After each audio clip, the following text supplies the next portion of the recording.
So this is my friend's father's 1969 Oldsmobile Toronado. This car has a 50, I don't know if it's 53 or 56,000 original miles on it. I don't recall. It's low. It's been sitting inside an enclosed shop since the 90s, since 1990. It's a California car, as you see by license plate. And I said rust-free in it. I mean, by that I mean it doesn't have cancer burning through it. We got a little bit of rust here on the bottom of the bumper. It's not through it. It's just right under the flake of the, little surface on it. That's dirt. That's not rust. This thing is pretty clean. Obviously, we got a little bit of residual on the exhaust, but exhaust always freaking rust. That's kind of a given. But as far as the chassis is concerned, it is clean. I mean, everything is it's physically dirty. It's physically dirty, but there's no perforation, there's no holes. There's just in some places some very light cosmetic kind of hit with a Scotch-Brite and shoot some undercoating on type stuff, and that's it. But this is all dirt. Like, there's not really any rust in here. This might be a little surface here, tiny bit there. But I mean, look at this floorboard, this floor pan here. Looks brand new. I mean, that part there looks new. I see a lot of spiders have made love and left babies under here. So if you don't know what a 69 Toronado is, it's really interesting. Let's go back to the back end. Tell me if you see something. Here's the rear end. That's the left rear tire. That's the right rear tire, and there's a big, huge gap in between them. This is front-wheel drive. This is one of the first front-wheel drive cars made in the U.S. It's got a big block Olds V8 in it, and it's an automatic, and it's front-wheel drive. I find the rear suspension actually kind of funny. I mean, for one, this shock looks like a candy cane or a Twizzler or something, but then it's also got this one for rotation, which I find interesting because there's no rear end in here to torque this.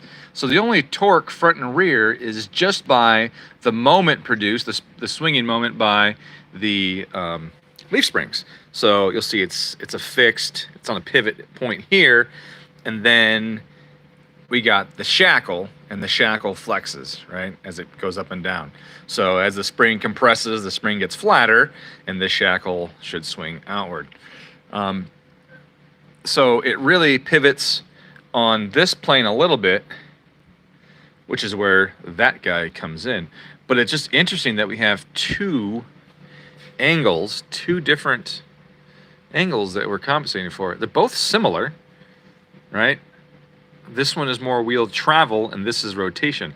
I wonder how essential this guy is. It really makes me wonder. And it's on both sides.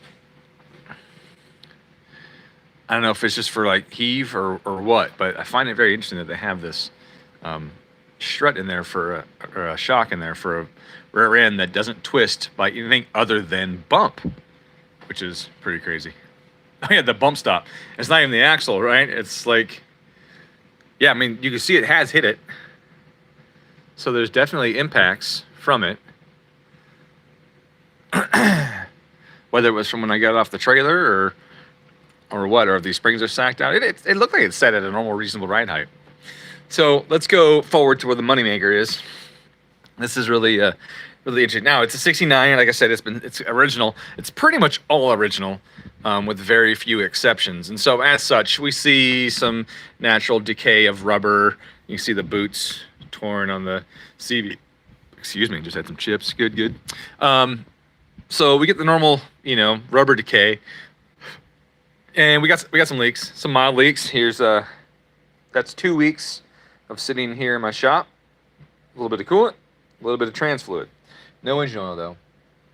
Now, this trans is super interesting. So here's the engine. Here's the engine center line. And it comes back, and you see the center line here. So here's the torque converter. So I can zoom out. Okay, here's the torque converter on the back of the engine. And then there's some sort of coupling device that I haven't looked into yet. I'm honestly curious what kind of coupler it is, whether it's a chain or what.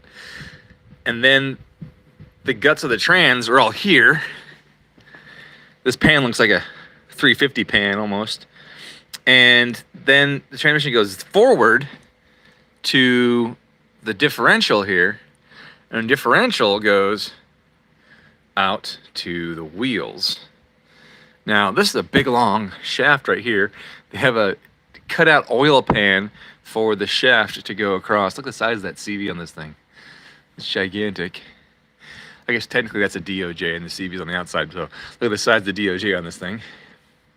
Now, it's also interesting that this thing is basically a truck.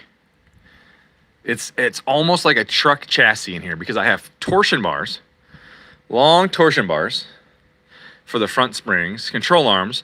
I have the drag link with a steering box style steering to it, just like a truck. And then the back end is leaf springs.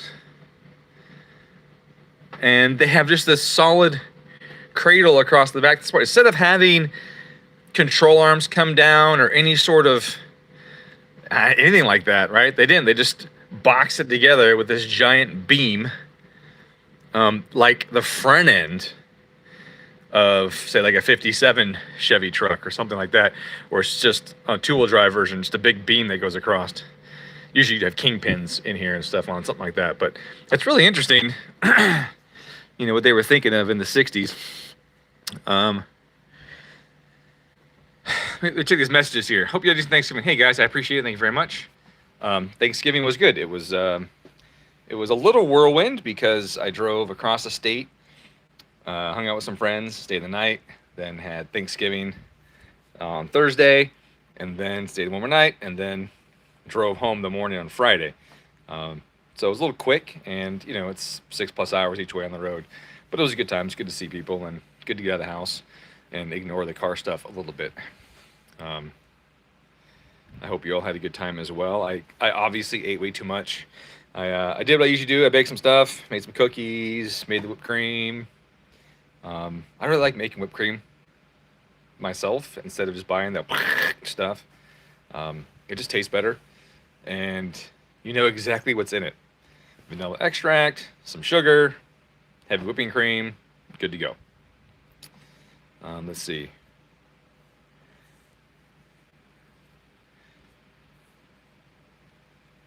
Yeah, so this isn't mine, like Fox said, Matt. This is my friend's father's. It was his. Let's see. I can't remember if it was his dad's grandmother or his dad's mom. I thought it was his dad's grandmother. I thought this was Austin's great grandma's car, but it could be grandma's. I don't recall what whose it was, but his dad's mom or grandmother. Let's see. What else can I show you guys? Check this out. Gigantic beam on the front here. I mean, that's the frame. It's so much like a truck under here. It's comical, but it's beefy and it's long. This thing is freaking gigantic. Usually I can fit 2 cars in the shop, bumper to nose, and have room. I don't with this thing. This thing is so fucking big.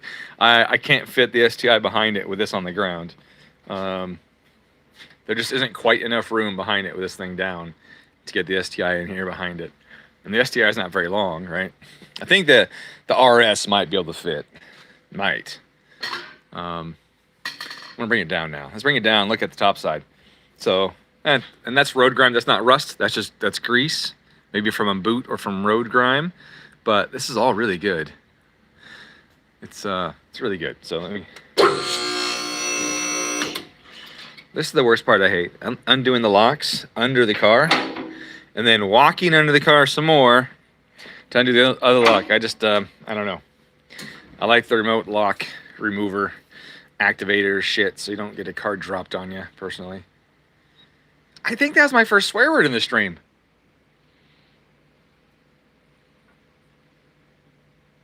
I'm evaluating. I think so. I think it's my first swear word. Man, I'm on a roll. How far did I get into this?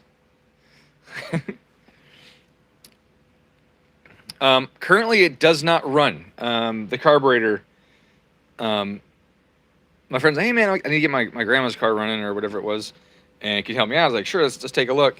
And so we come here and pop the hood, and the carb was in it at the time. Let me show you here. The carb was in it at the time. It's out now because we got a new one. But the carb was here. I'm looking at it. I'm like, okay, that's good. I go, wait, what's that? A piece of the carburetor had somehow come out of it. The main jet. Let's see if I can see it. Show you in this picture. Can we see it? Okay, so let me see if I get a tool to point with. Okay, so right here, see the little jet sticking out right there? That's an atomizer nozzle, and it goes down into here about 3/4 of an inch. So this atomizer nozzle somehow had come out of the carburetor this direction. You see how there's a little cut in it. For installation, this little groove in this channel here, but it had got blown out of here somehow and was sitting on the intake manifold, and I was like, how the hell did that happen? Like, how did that thing come out of the carburetor and sit on the intake manifold? So we ordered another carburetor. Here's the old one. Oh, in fact, I think it's right here. Here's the empty hole right there. Bloop. No nozzle. Oh, they're both out. Okay, well, they're both out. I don't remember them both being out, but they're both out. So it had blown out, and there's some other stuff that was funky with it. It was rusted from sitting, and I was like, let's just get another one. So we ordered another one that was supposed to be for this car, and it showed up not 100% for this car. Some stuff was different. So I had to order the right... This is actually a fuel filter on the Rochesters. This setup here has got a fuel filter inside of it. Kind of nifty, right? So I had to order the right size because the one that came with this carburetor was the wrong size. And I couldn't take the old one off of, here's the old one, and put it on this one because this body is a newer model and had a larger thread pitch right there. So I had to order this guy. Now it's a little on the long side, which I think is going to work fine. The other one was way too short right here, this guy. See how short that was? And it's a hard fuel line that goes in the inlet here, so the hard fuel line would not fit at all. We had to bend way too far and stretch it. And honestly, with something as old as this is, I didn't want to try and force this fuel line and stretch it to get to the carburetor. It just seemed too scary to me. So I found this guy, ordered this one, and put a fresh filter in it, new spring. This is all a new carburetor. The only thing that's not right is the throttle linkage was completely absent on it for some reason. I don't want to drag it. The linkage was absent, so the bracket here that holds the cable is gone. So I had to order one of those, and that just showed up. And I left it in the house, I think. I need to go get that. Come on, camera. Do your thing. There it goes. So I'm going to go grab that really quick. While I remember. And then I'm going to show you guys some more of this car. It's actually pretty neat.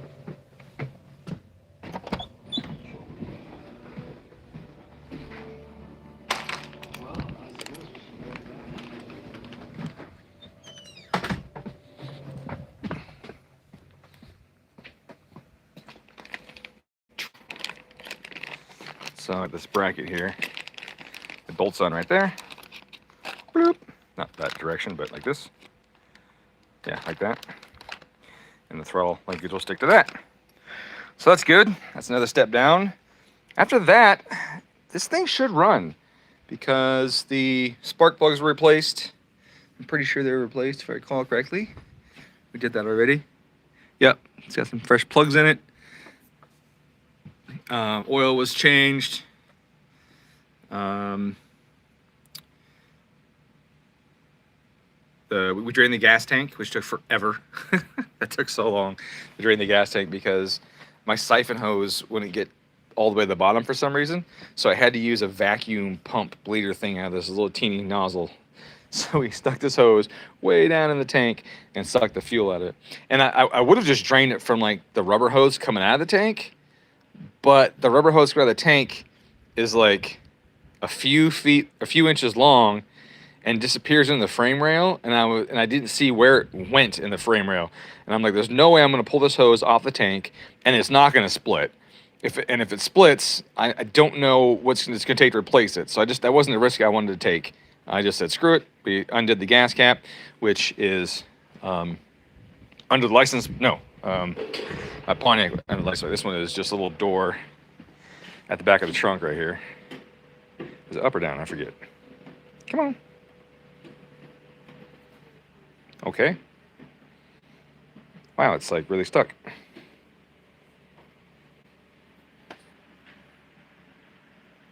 Well, that was weird. I wonder if there's a lock on it.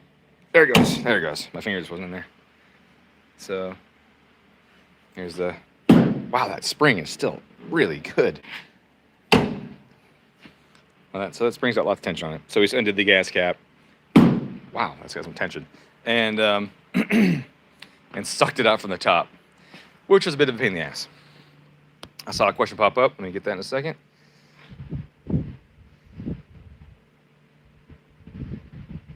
Yes, Matt. He said it's 17 feet 11 inches long. Yeah, that's true.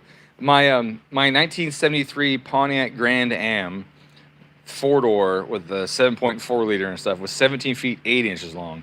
And that thing was my first car. It was awesome. My dad and I built the motor, and it was 540 horsepower. It was a ripper, but it was 17 feet 8 inches long. And this thing is 1711. Yeah, it is a beastly car. So, but anyways, let's look at this body here. I mean, it's really good. I mean, some normal door dings, kind of at that edge, that body line there. But some scratches from being in storage, you know. But I mean, look. I mean, this is still dirty. Like, we haven't washed it, and there's still a little bit of sheen to the paint. You know, like with a wash and a buff, this thing would probably. This looks like not even a repair here, or that's just beat from the weather. Look at that. I don't know what that is. That looks like, oh, it's the same color here again. That might just be some beat down. Unless there's rust on the backside. That'd be weird right there. But look at this. I mean, even this rear valance. The rear deck. I mean, there's no cracks or anything, right? You expect that to be cracked to shit and broken. No cracks in the deck. The roof looks good. Some normal specs, but overall, I don't see any dents. The trim's good. I'm sure these are nearly impossible to find, if you can get them at all. The power windows work. I've used them already. The door is only 1,000 pounds. That's a shadow. That looks like a stain on the video, doesn't it? That's a shadow from the steering wheel. Carpet's dirty, but intact. No holes. Oh, let's see if we see the speedo. 56,000. I think I said 56 at the beginning of the video. Yeah, 56,000. And you know that odometer doesn't go to 100, but this thing is just way too good a shape. None of the contact surfaces are worn. None of the control surfaces are worn. The door handles aren't worn. Like, nothing's worn, so you know it's not 156.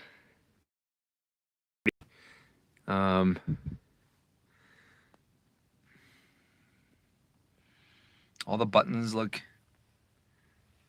practically new. Glove box dash is in great shape. Like, nothing's. Seats are good. I think I saw, might have been a, oh yeah, right here, little pop stitch right here. Oh no, that's actually a little tear next to the stitch. But I mean, that's it. Who knows if that happened in the first 50 or if that happened while it's been sitting with boxes taken out of it, or people getting out of it to move it, or what. I got, how old is this newspaper? That's a 2004 newspaper. Okay, that's not that old.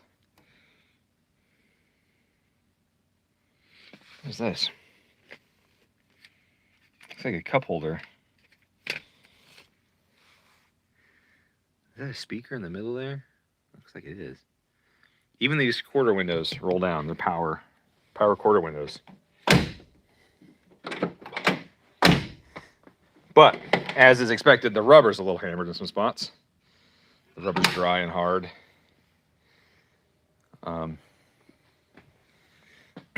Hood. It's good. Power antenna. I don't know if that works. That might not work. I don't know.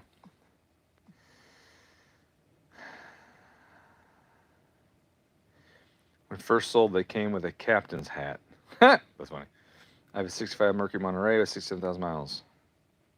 First owner, interior trashed, few dents, 390 big block, AC works. Yeah, so it's definitely got some good things and some bad things. This one doesn't have much bad behind it. This thing is pretty damn good shape. Really, I'll hook this radiator line back up. But I mean, this thing's in really good shape. This radiator window washer. That's radiator.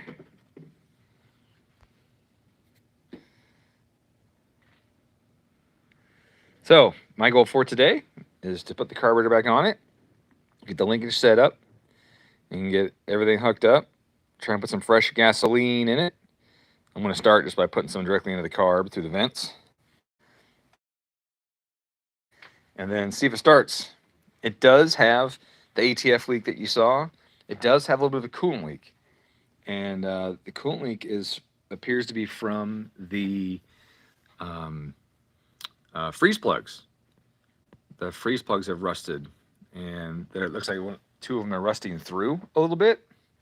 One on this side, which looks like it would not be fun to change, but not crazy difficult. But then one on this side. And this side's the worst one. And unfortunately, there's a transmission and a freaking front end or front gearbox between you and that freeze plug.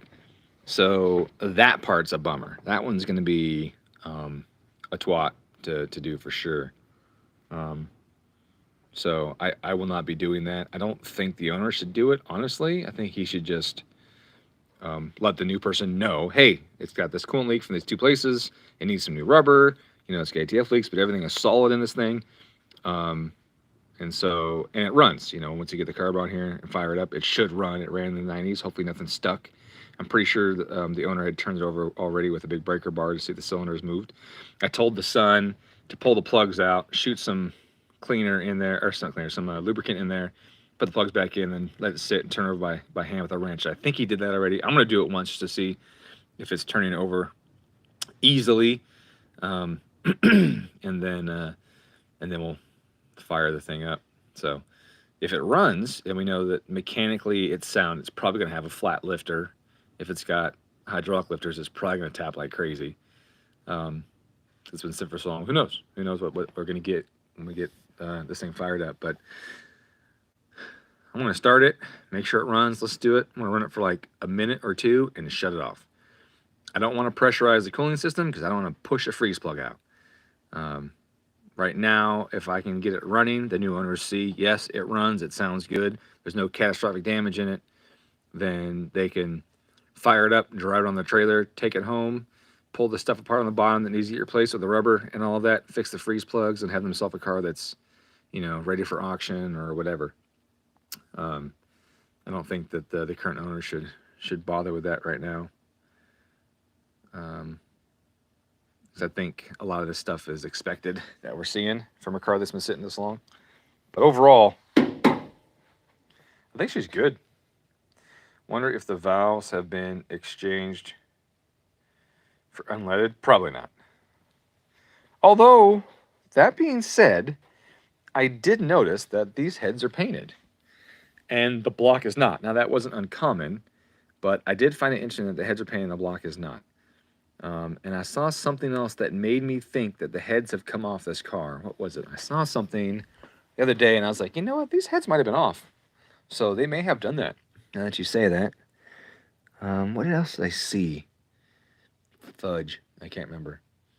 But yeah, there was something else I saw in here. I was like, those bolts have been taken off. And so I thought potentially the heads would come off. And I mean, I suppose that's possible. The lady loved her car. She took care of it, obviously. Hardly drove it.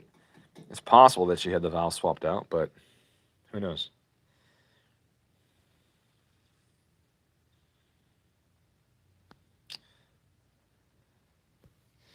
Any idea what the asking price for that land is? You know, I don't know. I have no idea what he's going to ask for it. I have no idea what they're worth. Heck, even the hood liner is actually still pretty damn good. Look at this. The hood liner on my RS, my Subaru, by 2001 isn't even that good. I don't know if I have it anymore. Shit, I don't recall. Because it tore and fell out. This thing is crazy, right? It's, you know, there's no interior hood latch. I lubricated the hinges on it because they were a little stick, but this beast right here, you open the hood from the handle down here. Where's it at? It's a cable handle. Look, there's actually a lever, but it feels like a cable release. Here, see. Get it? Where'd it go? I lost it. Here it is. See, open that bitch there. And then it's got the secondary latch right there. Woof. That thing is heavy. That thing is heavy. But it opens just smooth now. It was a little slow and creaky when I got it, so I lubricated the hinges up. Does good. Anyways, that's it. So I'm going to start working on this carburetor. I'm not going to do it live on stream. I don't think there's any reason to do that. It'll probably get pretty boring. But when I get ready to fire it up, I'm going to fire the stream back up again. And, oh, that's the thing I want to show you too. The headlights are behind the grill. The hideaway headlights. See the grill here? See the lights? And these grills are on those doors. And they swing up to expose the headlights. And I have no idea if that works, actually. I haven't looked at that at all. I think there's supposed to be a vacuum canister for this too, for that, right? Oh, right here. Here it is. See, this is the vacuum canister that's used to store engine vacuum, so you have motive force for opening the grills. And then, yeah, if grills will not raise automatically with headlamp switch, use the following procedure.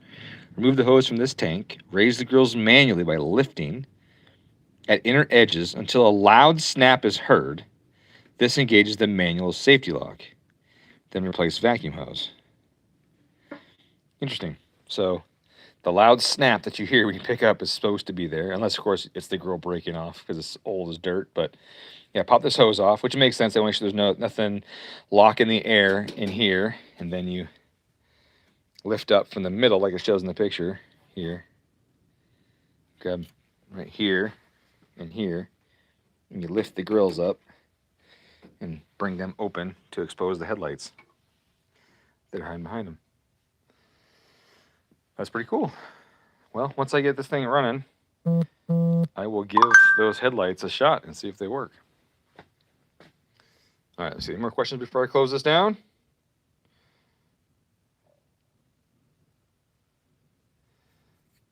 Let's see, this week on Fast and Loud, will Dom revive the engine? We're going to lose the shop. They're worth way more in SoCal. Big market down there for these things that can be kept original and just lowered with 17s and a cam. Really, for a front-wheel drive car, there's a big market. I mean, I'm not criticizing. I'm not a fan of front-wheel drive cars, but that's cool. I mean, this is a neat old piece of history here. The headlights are like that from Roadhouse. Like that car from Roadhouse. I don't remember the cars from Roadhouse, but there's quite a few cars that have hideaway headlights like that. I know Pontiac had a couple years of cars. Olds definitely did it a lot. I think Cadillac even had some too. Vacuum headlights always give me fits. Yeah, sometimes they can be a problem.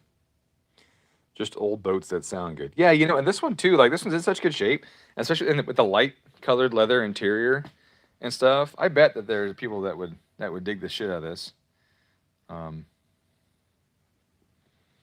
There's an oil change sticker. What's that say? Oh, I want to see what that due date is on that oil change sticker.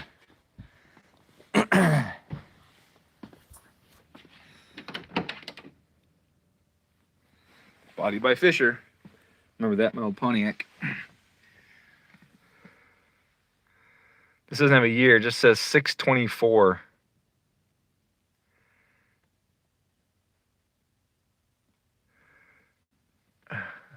That can't be for this car. Oh. I see what it says now. 1969. Latch, 57,037. So, oh, you guys didn't see that. I'm sorry. That's probably 6/24/1990.